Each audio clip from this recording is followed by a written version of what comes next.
Fourth episode opens with Lois still standing by her father's gravesite on the Kent farm. The boys are inside the house, still in their Hawaiian shirts that they wore in tribute to their grandfather. But we also see the clouds, illuminated by the most beautiful sunset. It's the first sight we see in the episode, and then we see it again shortly afterwards. And then we find out why. Jordan and Jonathan both sense something coming through the clouds, and so does Lois, who looks up at the sky.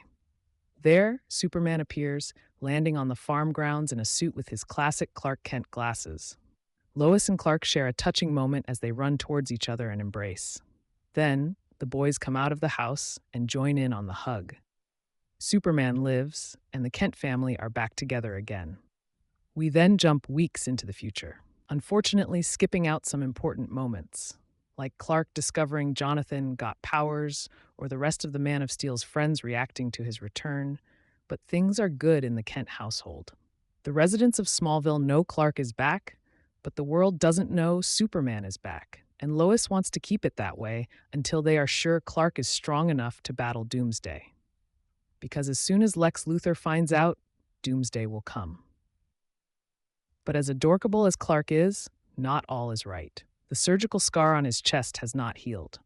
And when he took Jonathan to train at the fortress, his heart skipped a few beats, resulting in him passing out while in mid-flight. Jonathan was understandably worried, but Clark kept trying to downplay it to both him and Lois. And eventually, we learn that these aren't the only unusual signs.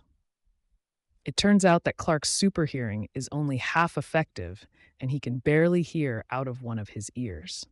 He can also get drunk a lot quicker and can't seem to push himself too hard. That starts a conversation about whether he can still be Superman with a 60-year-old human man's heart beating inside his chest. But he gets a chance to answer that question when he rescues Jonathan from a trap set by Lex Luthor. Superman flies into action to save his son, walking straight into fire blasts from a goon sent by Lex to kill Gretchen, who is considering turning on him. The Man of Steel donned a brand new suit and easily disposed of the new villain, saving the day and proving to himself that he can still be a hero. In celebration, Clark and Lois have an intimate night, refusing to look at their phones, which are getting a lot of notifications from news outlets and rumor sources, all of which claim Superman lives.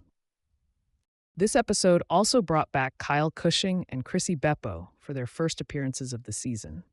When we last saw them, Chrissy discovered that she was pregnant and Kyle proposed to her.